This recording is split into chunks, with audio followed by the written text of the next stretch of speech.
بسم اللہ الرحمن الرحیم۔ صفت وحدت کے کیا معنی ہیں؟ جواب، وحدت کے معنی ایک ہونا۔ وحدت معنی ایک ہونا، یہ اللہ تعالیٰ کی صفت ہے کہ وہ اپنی ذات میں بھی ایک ہے اور صفات میں بھی یکتا ہے۔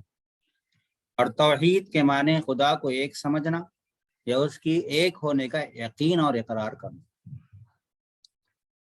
ہم اللہ کے ایک ہونے پر یقین رکھتے ہیں، ہم مذاہب کے ایک ہونے پر یقین نہیں رکھتے۔ دونوں میں بڑا فرق ہے۔ اللہ کے ایک ہونے پر یقین رکھنے کا مطلب یہ ہے کہ ہم ایک اللہ کو مانتے ہیں، اس کے علاوہ کسی اور کو شریک نہیں سمجھتے، برابر نہیں سمجھتے، کسی کو اوتار نہیں سمجھتے۔ اور جو اللہ کو ایک نہیں مانے اس کو ہم کافر سمجھتے ہیں، کافر کہتے ہیں۔ کافر کے معنی انکار کرنے والا۔ تو ایک ہوتا ہے وحدت ادیان، یعنی سارے دین کو ایک سمجھنا اور یوں کہنا کہ سب اللہ کو ہی مانتے ہیں، سب بھگوان کو ہی مانتے ہیں، لیکن سب کے راستے الگ الگ۔ آج کل یہ چیزیں پہلے باضابطہ مذہبی میلوں میں اور مذہبی جگہوں میں، مذہبی رسومات میں یہ سب چیزیں بیان کی جاتی تھیں، لیکن آج کل جو ہے یہ چیز ٹی وی کے ذریعے سے، فلموں کے ذریعے سے، سیریلوں کے ذریعے سے، مختلف انداز سے، کامیڈیوں کے اندر، سیاسی بیانات کے اندر، ہر جگہ یہ چیز ہم کو نظر آتی ہے اور یہ چیز سننے میں آتی ہے کہ بھائی سب دین ایک ہے۔ یہ بات غلط ہے، سب دین ایک نہیں، ایسا نہیں۔ سب دین الگ الگ ہے، سب دین الگ الگ ہے۔ برحق دین دین اسلام۔ سب دینوں کو ایک سمجھنا یا نجات کا ذریعہ سمجھنا یہ اسلامی عقیدہ نہیں۔ نجات کا جو راستہ ہے وہ صرف اور صرف دین اسلام ہے، جس میں اللہ کی توحید کی دعوت ہے۔ اور ہر ایسا مذہب جس میں اللہ کی توحید کو نہ مانا جائے، اللہ کی وحدانیت کا اقرار نہ کیا جائے، اللہ کے علاوہ دوسرے کو برابر نہ سمجھا جائے، اللہ کے علاوہ کسی اور کو شریک نہ سمجھتا ہو، تو یہ توحید کا قائل ہوگا۔ پھر سیکنڈ نمبر پر توحید کے ساتھ رسالت کو ماننا بھی ضروری۔ رسالت کو نہیں مانے گا تو بھی کافر ہوگا۔ تو ایک تو توحید کو ماننا ہے، اور توحید کو ویسے ہی ماننا ہے جیسے اللہ کے نبی صلی اللہ علیہ وسلم نے بتایا۔ اگر اللہ کے نبی کے بتائے ہوئے طریقے سے ہٹ کر کوئی اپنا توحید کا راستہ نکالتا ہے اور دین میں نئی چیز پیدا کرتا ہے تو وہ قابل قبول نہیں ہے۔ تو ہم دیکھتے ہیں کہ بہت سارے ہندو پنڈت وغیرہ بھی اسلام کی تعریفیں کرتے ہیں۔ تو یہ وہ لوگ ہیں جو وحدت ادیان کے قائل ہیں۔ وحدت ادیان کا مطلب یہ ہے کہ یعنی ان کے نزدیک سارے دین قابل تعریف ہے، سب کی تعریف کرنی چاہیے،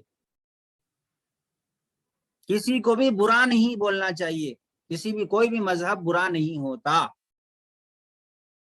اور یہ تھیوری پیدا ہوئی تھی اکبر کے دور میں، دین اکبری جو اس نے شروع کیا تھا، تو اس کے دور میں یہ شروع ہوئی تھی۔ اس کے دور کے کچھ درباری لوگ تھے، لوگ درباری مولوی، درباری ملا بہت سارے کہتے ہیں، لیکن اس طریقے کے الفاظ آج کے دور میں استعمال کرنا مناسب نہیں ہے۔ پہلے ہی ملا بدنام ہے، مزید بدنام کرتے لوگ۔ تو بہرحال علماء سو کہہ لیجیے حدیث کے الفاظ میں، برے علماء، فضل اور فیضی۔ فضل اور فیضی بہت ہی ذہین تھے، ایک مرتبہ کوئی چیز ان کے سامنے پڑھ دی جاتی تو وہ اس کو یاد ہو جاتی تھی۔ فیضی ایسا تھا کہ اس کو 2 مرتبہ کوئی بات سن لیتا تو اس کو یاد ہو جاتی تھی اور ہمیشہ کے لیے یاد ہو جاتی تھی اس کو۔ بہت ذہین تھے، بغیر نقطہ والی تفسیر انہوں نے لکھی تھی قرآن کی، علم بہت تھا۔ انہوں نے بادشاہ کی دلجوئی کی خاطر بادشاہ کے لیے تعظیمی سجدے کو رواج دیا، اور درباری دوسرے جو مذاہب کے لوگ تھے ان سب سے مل کر بحث و مباحثہ کر کے انہوں نے بادشاہ کو اس بات پر قائل کر لیا کہ سارے دین ایک ہے، سب دین کی جو اچھی اچھی باتیں ہیں سب کو لے لینا چاہیے۔ اب اچھے اور برے کا معیار انہوں نے اپنی عقل سے طے کیا، اپنی عقل سے طے کیا اچھے اور برے کا۔ اور دین اسلام وہ دین ہے کہ جس میں اپنی عقل سے اچھے اور برے کو طے کرنے کا یہاں پر اختیار نہیں ہے، بلکہ اللہ نے اچھا اور برا کیا ہے وہ بتایا ہے۔ انسانی عقل ناقص ہے، دھوکہ کھاتی ہے، کبھی کوئی چیز اچھی دکھتی ہے پھر 4 دن کے بعد اس کو اچھی نہیں دکھتی۔ تو اللہ نے اسلام آخری دین دیا ہے، اور وہ ایسا مبارک اور واحد دین ہے کہ جس کے اندر سارے ادیان کی خوبیاں جمع ہیں۔ وہ کون سی ایسی خوبی ہے جو اسلام کے اندر نہیں ہے؟ ساری خوبیاں اس کے اندر جمع ہیں۔ تو اب اسلام کو چھوڑ کر کوئی وحدت ادیان کا نظریہ قائم کرے کہ سارے دین ایک ہے، سارے دین اچھے ہیں، سب کو اچھا بولنا چاہیے، یہ لوگ جو تعریف کرتے ہوئے نظر آتے ہیں، اور ہمارے نوجوان بھی ایسی ویڈیوز پھیلاتے ہیں، ارے دیکھو ہندو پنڈت نے اسلام کی تعریف میں کیا کہہ دیا، واہ واہ واہ، جیسا کہ اس نے اسلام پہ بڑا احسان کیا۔ اسلام کی تعریف کر کے کوئی اسلام پہ احسان کرنے والا نہیں ہوتا، نہ اسلام کو قبول کر کے کوئی اسلام پہ احسان کرنے والا۔ اسلام کو قبول کرنے والا خود محتاج ہوتا ہے، خود اللہ کے جنت کا محتاج ہوتا ہے، نجات کا محتاج ہوتا ہے، اور محتاجگی کے ساتھ میں ہی اسلام کو قبول کرنا چاہیے۔ تو اللہ کی وحدانیت کو ماننا ضروری ہے۔ اسی وجہ سے غالباً کیا نام تھا، منت اللہ رحمانی ندوۃ العلماء کے بانیوں میں سے تھے، اور منت اللہ رحمانی صاحب یہ گاندھی کے دور کے، تو گاندھی نے ان کے سامنے حضور صلی اللہ علیہ وسلم کے اخلاق، اسلام کی خوبیاں بے شمار بیان کی۔ یہ کانگریسی پالیسی ہے، سیاسی پالیسی ہے ان کی، کہ جس کے سامنے اس کی گاتے ہیں۔ تو آئے، اور انہوں نے جو دین اسلام کی، مذہب کی تعریف کی، بہت سارے خوبیاں بیان کی۔ جب ساری خوبیاں اس نے بیان کر کے فارغ ہو گئے وہ گاندھی جی، تو منت اللہ رحمانی صاحب رحمۃ اللہ علیہ نے کہا کہ مسٹر گاندھی، یہ آپ نے جتنی ساری فضیلتیں اور جتنی ساری خوبیاں بیان کی اسلام کی، یہ تو مجھے بھی معلوم ہے، ایسا نہیں کہ آپ کے بولنے سے معلوم ہو رہا ہے، مجھے بھی معلوم ہے۔ مجھے آپ وہ بات بتائیے کہ جو بات آپ کو اسلام کی اچھی نہیں لگی، اسلام کی بات اچھی نہیں لگی، بری لگی آپ کو، وہ بات بتائیے مجھے۔ گاندھی نے کہا کہ نہیں ایسی کوئی بات نہیں ہے۔ کہا کہ نہیں بتائیے۔ پھر کئی مرتبہ پوچھنے کے بعد بھی کہا کہ نہیں ایسی کوئی بری بات نہیں ہے۔ تو منت اللہ رحمانی نے رحمت اللہ علیہ نے کہا کہ نہیں کوئی تو ایسی بات ہوگی کہ جس نے آپ جیسے عقل مند شخص کو اسلام لانے سے روک کے رکھا ہوا ہے۔ اگر ساری خوبیاں ہیں تو پھر آپ اسلام کیوں نہیں لاتے؟ آپ اسلام کیوں نہیں لاتے؟ تو پھر اس کے بعد انہوں نے جو ہے بات کو ٹال دی، نہیں وہ اصل میں ہر ایک کی انڈرسٹینڈنگ ہوتی ہے، ہر ایک کا اپنا مذہب ہوتا ہے، وہی وحدت ادیان والا کہ جو جس مذہب میں پیدا ہوا وہ اسی مذہب میں رہنا چاہیے، بھگوان کو ماننے کے طریقے الگ ہے، آپ کا بھی دین اچھا ہے، ہمارا بھی دین اچھا ہے، آپ بھی اچھے ہیں، ہم بھی اچھے ہیں، فلاں ہیں، بہرحال گھماؤ پھراؤ باتیں کرتے ہیں۔ تو جس کے سامنے اس کی راگ الاپنے والے آج بھی بہت ہیں، وحدت ادیان کے نظریے کو ماننے والے آج بھی بہت ہیں، اور جانے انجانے میں ہمارے مسلم لوگ بھی سیکولرزم کا لبادہ اوڑھ کر اسی وحدت ادیان کے قائل ہو رہے ہیں، اور اسی وحدت ادیان اور اسی سیکولرزم کو مانتے مانتے ملحد ہو جاتے ہیں، اور عقیدے میں کفر و شرک اختیار کر لیتے ہیں، اور دین و اسلام کی بہت ساری باتیں خود ان کو سمجھ میں نہیں آتی۔ جیسے کسی کو پردہ سمجھ میں نہیں آ رہا، کسی کو اسلام کا جہاد سمجھ میں نہیں آ رہا، کسی کو اسلام کی قوانین جو ہیں، اسلامی جو سزائیں ہیں وہ سمجھ میں نہیں آ رہی، بہت ساری چیزیں سمجھ میں نہیں آ رہی۔ اس وجہ کیا ہے؟ یہی وحدت ادیان ان کے دماغوں میں بیٹھا ہوا ہے، سیکولرزم ان کے دماغوں میں بیٹھا ہوا ہے، ہیومنزم بیٹھا ہوا ہے ان کے دماغوں میں، جس کو لے کر وہ سب نظریات کو جمع کرنا چاہتے ہیں۔ سب کو لے کے چلنا الگ بات ہے، اور سب نظریات کو جمع کر دینا یہ الگ بات ہے۔ آپ اپنے دین پہ قائم رہیں، اور دوسروں کے ساتھ میں اچھے اخلاق سے رہیں، یہ اسلام بھی سکھاتا ہے دوسرے لیکن دوسرے مذاہب کے عادات و اخلاق اور اس کے شعار کو اپنا لینا اور ایسا کام کرنا جو توحید کے خلاف ہو، ان کے مذہبی تہواروں میں جانا، بٹو لگانا، ان کے مذہبی تہواروں میں جا کر شریک ہونا، ان کی تعریفیں کرنا، یہ سب وہی اللہ کی توحید کو اور عقیدے کی درست نہ کرنے کی وجہ سے یہ سب چیزیں پیدا ہوتی ہیں۔ ہم مسلمان ہیں، ہم اپنا عقیدہ چھوڑ کر کسی دوسرے کے خیال کی خاطر، دوسرے کو خوش کرنے کی خاطر اپنا دین ہرگز نہیں چھوڑ سکتے، ورنہ ہم میں اور ان میں کیا فرق رہ جاتا۔ وہ وحدت ادیان کو مانتے ہیں، ان کو ہر کنکر میں شنکر نظر آتے ہیں، مسلمانوں کے سامنے بھی آ کے ہاتھ جوڑتے ہیں، تو اس کا یہ مطلب نہیں ہوتا کہ وہ آپ کی تعظیم کر رہے ہیں، اس کا یہ مطلب ہوتا ہے ان کے اپنے عقیدے کے حساب سے، بھلے کسی کو معلوم نہ ہو ان کا اپنا عقیدہ، جیسے مسلمانوں میں بھی بہت سارے جاہل ہوتے ہیں اپنے عقیدے سے، تو ان کے اندر بھی بہت سارے جاہل، تو اس کا مطلب ہوتا ہے نمستے جو کرتے ہیں، ہاتھ جوڑتے ہیں، وہ ہر کنکر میں ان کو شنکر جو نظر آتا ہے، تو آپ کے اندر بھی ان کو شنکر نظر آ رہا ہے، اپنا بھگوان نظر آ رہا ہے، اسی وجہ سے وہ ہاتھ جوڑتے ہیں۔ تو اللہ واحد ہے، اللہ حلول نہیں کرتا کسی کے اندر حلول یعنی کسی کے اندر داخل نہیں ہوتا اللہ تبارک و تعالیٰ، کسی کی شکل میں نہیں آ سکتا، لیس کمثلہ شیء، اللہ کے جیسی کوئی چیز نہیں۔ تو توحید ہے، اس کو ماننا بہت ضروری ہے۔ کچھ تفصیل میں نے آپ کے سامنے رکھ دی، اور بھی بہت ساری تفصیلات ہیں، بڑی بڑی کتابوں میں ہیں، انشاءاللہ وقتاً فوقتاً آتی رہیں گی۔ وحدت کے معنی ایک ہونا، یہ اللہ تعالیٰ کی صفت ہے کہ وہ اپنی ذات میں بھی ایک ہے اور صفات میں بھی یکتا ہے۔ اللہ اپنی صفات میں بھی یکتا ہے۔ اللہ عالم الغیب ہے، تو اللہ کے علاوہ کوئی اور عالم الغیب، کسی اور کو عالم الغیب کہنا درست نہیں ہے۔ اللہ مختار کل ہے، کسی اور کو مختار کل کہنا درست نہیں ہے۔ نبی کو بھی کہنا درست نہیں ہے، تو نبی کے علاوہ کسی اور کو کہنا کہاں سے درست ہوا؟ نبی کے علاوہ کسی اور کو قادر سمجھنا، کسی اور کو دینے والا سمجھنا، کسی اور کو داتا گنج بخش سمجھنا، کسی اور کو دستگیر مدد کرنے والا سمجھنا، کسی اور کو یا عبد القادر شیئن للہ کہنا کہ ہماری مراد پوری کیجیے، عبد القادر جو ہے اللہ کا جز ہے، نعوذ باللہ۔ یہ جو فقیر طبلے بجاتے، ان کے منہ پہ طبلہ بجانا دل بولتا ہے، یہ شرکیہ کلمہ جو ہے گاتے ہوئے جاتے، یا جیلانی شعین اللہ کا مطلب ہوتا ہے کہ اللہ کا جز، نعوذ باللہ۔ ان کے منہ پہ اور میں تو کبھی کبھی نکل کے بھگا بھی دیتا ہوں کہ بھائی جا یہاں سے، یہ مت پڑھ۔ خیر، اتنا ہر ایک کے اندر وہ نہیں رہتا، ہر کوئی نکل کے بولنا شروع کر دے تو پھر بجائے فائدہ ہونے کے نقصان ہوتا۔ کبھی کبھی انسان کا اپنا اثر و رسوخ بھی کام آتا ہے۔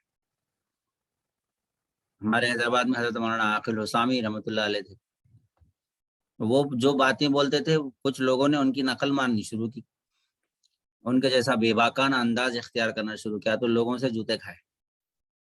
تو اپنا مقام بھی تھوڑا سا دیکھ کے سمجھ کے کرنا چاہیے، ایسا نہیں کہ ہر کوئی، ہاں بہرحال ہونا تو چاہیے مگر روکنا تو چاہیے، کوشش تو کرنی چاہیے، اللہ سے مانگنا چاہیے وہ چیز کہ اللہ ہمیں اتنی جرات اور ہمت عطا فرما کہ تیرے ساتھ اگر شرک ہو رہا ہو تو ہم اس کو روک سکیں، آپ کی برائی ہو رہی ہو تو ہم اس کو روک سکیں۔ اللہ سے مانگنے کی چیز ہے یہ، کم سے کم اپنے ماتحتوں کو تو اس سے بچانا چاہیے۔ تو اللہ صفات میں بھی یکتا ہے، اللہ اپنی صفات میں بھی، جو بھی صفات نام ہیں اس کے علاوہ جو بھی صفات ہے، اللہ کی بہت ساری صفات ہیں، ان صفات میں بھی اللہ ایک ہے۔ توحید کے معنی خدا کو ایک سمجھنا اور یا اس کے ایک ہونے کا یقین اور اقرار کرنا۔ صفت قدم اور وجوب وجود کے کیا معنی ہے؟ جواب، قدم کے معنی قدیم ہونا یعنی ہمیشہ سے ہونا اور ہمیشہ رہنا، اور وجوب وجود کے معنی واجب الوجود ہونا۔ قدم کے معنی قدیم ہونا یعنی ہمیشہ سے ہونا اور ہمیشہ رہنا۔ یا تو آپ نے پڑھا اس سے پہلے بھی، وجوب وجود کے معنی واجب الوجود ہونا یعنی جس کا موجود ہونا ضروری ہے۔ واجب الوجود کے معنی تم شروع میں پڑھ چکے ہو۔ ازلی ابدی کے کیا معنی ہیں؟ جس چیز کی ابتدا نہ ہو یعنی ہمیشہ سے ہو اسے ازلی کہتے ہیں۔ جس چیز کی ابتدا نہ ہو یعنی ہمیشہ سے ہو تو اسے اللہ ازل سے ابد تک ہے، یہ جو ہم بولتے تو وہ یعنی جس کی کوئی ابتدا نہ ہو اسے ازلی کہتے ہیں۔ اللہ کے علاوہ کوئی ازلی نہیں ہے، اللہ کے علاوہ اللہ سے پہلے کوئی ابتدا نہیں، اللہ ہی ابتدا ہے، اللہ ہی ازلی ہے، اور جس چیز کی انتہا نہ ہو یعنی ہمیشہ رہے اور اسے ابدی کہتے ہیں، تو اللہ کی ذات ابدی ہے، اللہ کے علاوہ کوئی اور ابدی نہیں ہے۔ بس خدا تعالیٰ ازلی بھی ہے اور ابدی بھی ہے، اور یہی معنی قدیم ہونے کے بھی ہیں۔ حیات کے کیا معنی؟ حیات کے معنی زندگی کے ہیں، یعنی خدا تعالیٰ زندہ ہے، زندگی کی صفت اس کے لیے۔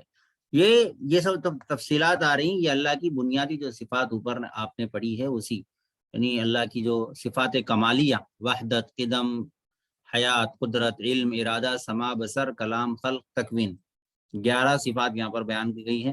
بعض علماء نے 7 ہی ذکر کیا ہے، اور علماء نے جو ہے اب جیسے یہاں پر قدرت ہے، ارادہ ہے، دونوں کو ایک ہی کر لیا انہوں نے، ایک ہی کر لیا تو وہ 2 قسمیں ایک ہی ہو گئی۔ تو اب اسی طرح یہاں پر حیات ہے اور یہاں خلق ہے، تو اللہ زندگی دینے والے بھی ہے، پیدا کرنے والے، ان دونوں کو ایک ہی شمار کیا۔ تو اس طریقے سے جو ہے وہ صفات کم ہو گئی، کسی کے نزدیک 7 ہے، کسی کے نزدیک 11 ہے۔ اللہ کی بنیادی صفات کمالیہ بہت ساری ہے، لیکن یہ بنیادی صفات کمالیہ ایسی ہیں کہ یہ کسی اور کے اندر نہیں پائی جا سکتی۔ جیسے دوسری صفات رحیم ہے، اللہ نے رحیم نبی علیہ الصلوۃ والسلام کو بھی کہا، ہو سکتا ہے کوئی اور بھی مہربان ہو رحیم، لیکن یہ ایسی صفات ہیں، صفات کمالیہ، کہ یہ صفات کسی اور کے اندر پائی ہی نہیں جا سکتی۔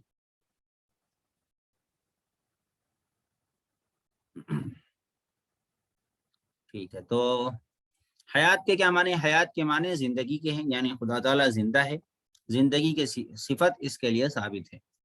یہ سب جو صفات ہے، اللہ کی ذات صفات، اس پر حضرت مولانا مفتی نوال الرحمان صاحب دامن برکاتہم کی بہت اچھے بیانات اس پر موجود ہیں۔ ان کی کتاب بھی ہے اس پر، آیت الکرسی، آیت الکرسی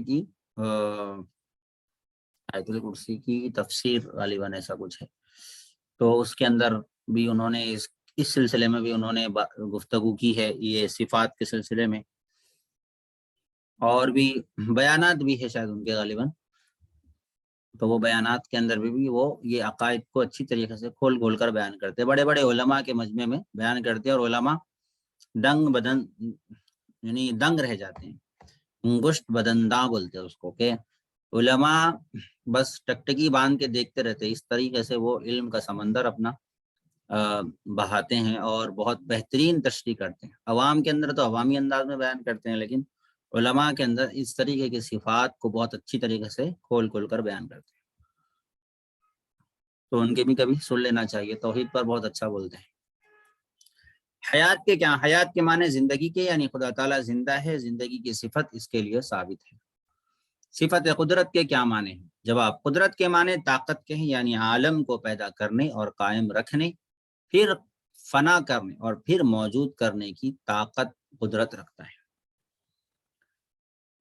اللہ کو یہ سب قدرت ہے، عالم کو پیدا کرنے، پھر اس کو قائم رکھنے، پھر فنا کرنے اور پھر موجود کرنے کی قدرت اور طاقت رکھتا ہے۔ یہ اللہ کی قدرت ہے، اللہ کی طاقت ہے۔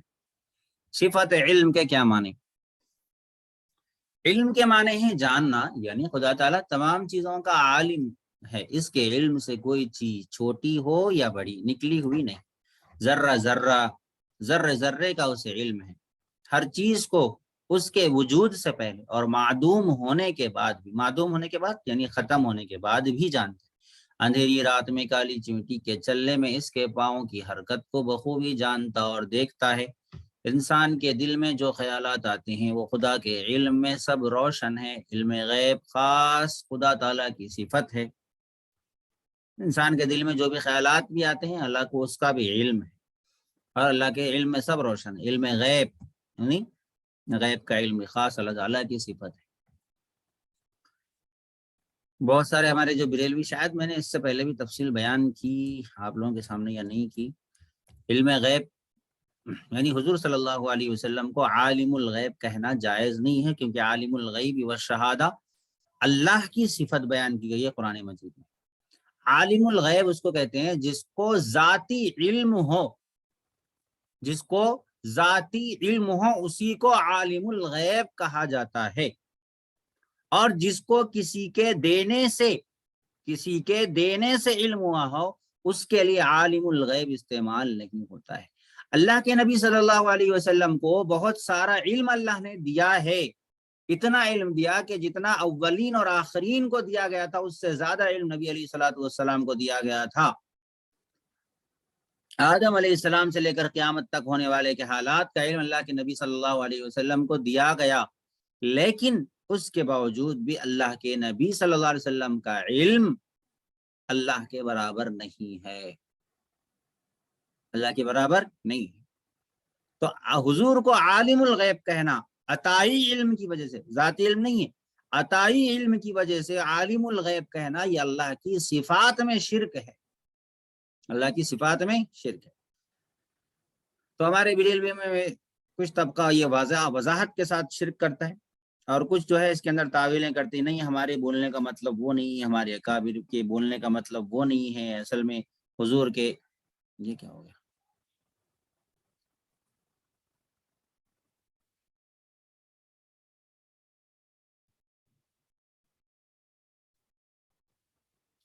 تو بہرحال وہ تعویلیں کرتے ہیں، تعویلیں کرے کچھ بھی کریں، لیکن حضور صلی اللہ علیہ وسلم کا علم اللہ کے علم کے برابر ہرگز بھی نہیں۔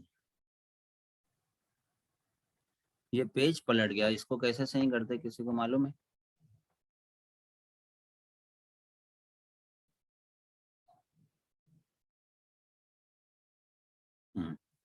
شکر ہے اللہ کا۔ چلیے،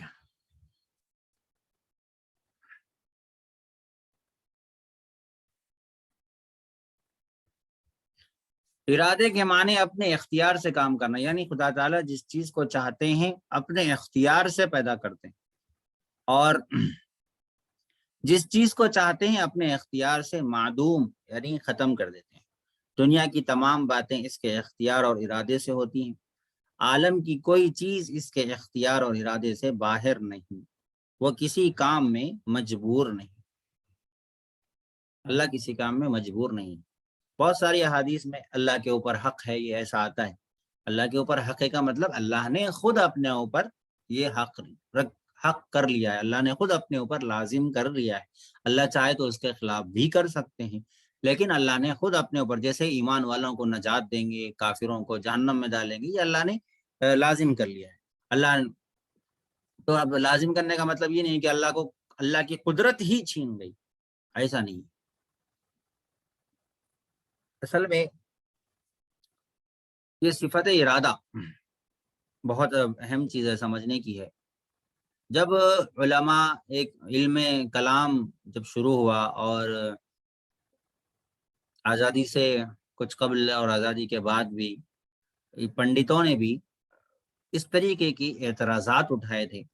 اس میں سے ایک پنڈت تھا، پنڈت دیانند سرسوتی، اس نے بہت زیادہ شور مچا کے رکھا تھا، اور اپنے ہندو دھرم کو ثابت کرنے کے لیے، اس کا کوئی سناتن دھرم تھا کچھ، تو اس کو ثابت کرنے کے لیے وہ بہت زیادہ اعتراضات کرتا تھا اسلام پہ۔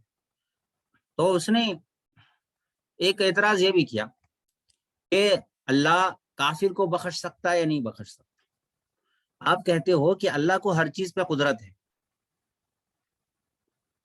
تو اب بتاؤ کیا اللہ کافر کو بخش سکتا ہے یا نہیں بخش سکتا؟ اللہ جھوٹ بول سکتا ہے یا نہیں بول سکتا؟ اگر یوں بولے کہ جھوٹ بول سکتا ہے تو فوری پکڑ لے گا کہ بھئی تمہارا اللہ جھوٹ بول سکتا ہے، تو لہذا جھوٹ بول سکتا ہے تو تمہارا اللہ جھوٹا ہے، ٹھیک ہے؟ اور کافر کو بخش سکتا ہے تو پھر اللہ نے قرآن میں جھوٹ کہا کہ کافر کو میں سزا دوں گا، جہنم میں ڈال دوں گا، قرآن میں جھوٹ کہا۔ اس طریقے اگر اس سے یوں کہے کہ اللہ جھوٹ نہیں بول سکتا، تو اعتراض پھر یوں کرتا کہ جو اللہ کو کسی چیز کے بولنے پر قدرت نہ ہو، وہ قدرت والا کیسا ہوا، قادر کیسا ہوا؟ یہ عجیب و غریب طریقے کی منطق اس نے چلائی تھی، اور اس طریقے کا اعتراض کیا تھا۔ اس وقت میں حضرت مولانا قاسم نانوتوی رحمۃ اللہ علیہ بانی دارالعلوم دیوبند نے اس سے زبردست طریقے سے چیلنج کیا، اور اس کو 5-6 اسٹیٹوں سے اس کو بھگایا، وہ پمپلیٹ چھپا چھپا کے چیلنج کرتا تھا، اور حضرت جہاں جہاں یہ جاتا اس کا پیچھا کرتے، تعاقب کرتے، اور اس کا جواب بھی دیا حضرت نے، اس کے سارے اعتراضات کا، اس کے سارے لٹریچر کا جواب دیا۔ ایک کتاب ہے منکرین اسلام کو دندان شکن جوابات، منکرین اسلام کو دندان شکن جوابات، یہ حضرت کی اس کو جو جوابات تھے ان سارے جوابات کو یہاں پر نقل کر دیا گیا۔ اور ایک کتاب ہے مناظر شاہ جہاں پور، تو یہ کتابیں ہیں حضرت کی۔ تو حضرت کا علم بہت وسیع تھا، وہ قدیم اردو میں ہے، لیکن منکرین اسلام دندان شکن جوابات اس کو آسان کر دیا گیا ہے، وہ شاید مارکیٹ میں مل جاتی ہے، یہاں نہیں ملیں گے تو پھر دیوبند کے کسی کتب خانے میں مل جاتی ہے۔ تو حضرت نے اس کا جواب دیا کہ ایک ہوتا ہے قدرت کا ہونا، اللہ کے ارادے کا ہونا، اللہ کو کسی چیز پر قدرت کا ہونا، اور ایک ہوتا ہے اس چیز کا واقع ہونا۔ اللہ کو ہر چیز پر قدرت ہے، اللہ کو قدرت ہے کہ وہ کافر کو بھی بخش دے، اللہ کو قدرت ہے کہ فرعون کو بھی بخش دے، ابو جہل کو بھی بخش دے، اللہ کو قدرت ہے کہ ایک اچھے ایمان والے کو سزا دے، اللہ کو قدرت ہے، وہ مالک یوم الدین ہے، وہ مالک ہے، اس کو ہر چیز پر قدرت ہے۔ تو بولتے بولتے حضرت نے یہ بھی کہا کہ اللہ کو اس بات پر بھی قدرت ہے کہ وہ جھوٹ بولے، جھوٹ بول سکتا ہے اللہ، لیکن جھوٹ بولتا نہیں ہے۔ اللہ کافر کو بخش سکتا ہے، قدرت ہے، لیکن کافر کو بخشتا نہیں ہے۔ یہ ان کے جواب میں حضرت نے کہا۔ اب یہ جو جواب میں ان سے کہا، اب لوگوں کے سامنے اس کا سوال ہے نہیں، اس کا اعتراض ہے نہیں، یہ حضرت کا جواب صرف ہے۔ تو اب لوگوں نے علماء دیوبند کو ہی بدنام شروع کر دیا کہ یہ لوگ اللہ کے جھوٹے ہونے کے قائل۔ تو ایک بحث آتی ہے، امکان کذب باری، کہ اللہ جھوٹ بول سکتا ہے نہیں بول سکتا۔ اس کے اوپر کتابیں لکھی گئی ہیں، لوگوں کی غلط فہمیاں دور کرتے کرتے تھک گئے، لیکن بدگمانی پھیلانے والے پھیلاتے چلے جاتے ہیں۔ وہ اعتراض، وہ حال احوال، وہ بول چال، وہ لینگویج کس حالات میں ہوئی، کس وجہ سے وہ سب ہوا ہے، اور کس طریقے سے سامنے والے فریق مخالف کا منہ بند کرنے کے لیے وہ سب کیا گیا ہے، وہ سب دیکھتے ہیں۔ ارے ایسا کیسی بات بولتے بھائی؟ تو سکتا میں اور بولتا میں فرق نہیں کرتے ہیں لوگ۔ کافر کو بخش سکتا ہے، کافر کو بخشتا ہے، دونوں میں سکتا ہے اور بخشتا ہے، دونوں میں فرق ہے۔ سکتا یعنی قدرت ہے، بخشتا نہیں ہے، یہ اللہ کی قدرت ہی ہے کہ اس کو باوجود قدرت کے نہیں مرتا۔ یہ اللہ کا فضل ہے، اللہ کا انعام ہے۔ اللہ کو ہر چیز پر قدرت ہے، اس کے باوجود بھی وہ عدل و انصاف سے کام لیتا ہے، ایمان والوں کو جنت دیتا ہے اور کافروں کو جہنم دیتا ہے۔ جیسے کوئی پہلوان ہے، مار سکتا تھا وہ کسی کمزور کو، لیکن اس کے باوجود بھی نہ مارے، تو یہ اس کے صبر کا اعلیٰ پیمانہ ہوگا، اس کے انصاف کا اعلیٰ پیمانہ ہوگا۔ کوئی آدمی مار ہی نہیں سکتا، جان دو بول کے چھوڑ دو، میں بول کے بولے تو تم نہیں چھوڑتے تو انہیں چھوڑتا تھا، تمہارا انہیں بھی نہیں چھوڑتا تھا، تمہاری بھی اچھی خاصی دھلائی کر دیتا تھا، طبیعت تمہاری ٹھیک کر دیتا تھا۔ تو خود ہی کمزور ہے، جان دو بول کے چھوڑ دے رہا ہوں بولتا ہوں، اس کو تمہارا خود ہی اسی وجہ سے کہا گیا کہ پہلوان وہ نہیں ہے جو لوگوں کو پچھاڑ دے، بلکہ پہلوان وہ ہے جو اپنے غصے کو قابو میں رکھے، جو باوجود طاقت کے، باوجود ہے کہ وہ اپنی طاقت کا استعمال کر کے اپنے غصے کا اظہار کر سکتا تھا، اس کے باوجود بھی حق پر رہتے ہوئے اپنا حق چھوڑ دے یا لڑائی جھگڑا چھوڑ دے، تو اللہ تبارک و تعالیٰ اس کے لیے انعامات رکھے ہیں، اس کے لیے مغفرت رکھے ہیں۔ اسی وجہ سے کاظمین الغیظ کہا گیا، غصے کو پینے والے۔ خیر، تو میں یہ کہہ رہا تھا کہ اللہ کو ہر چیز پر قدرت ہے، اللہ کا ارادہ ہے، اللہ اپنے اختیار سے جو چاہے کرتا ہے، اللہ کا ارادہ کن فیکن، ہو جا تو وہ چیز ہو جاتی ہے۔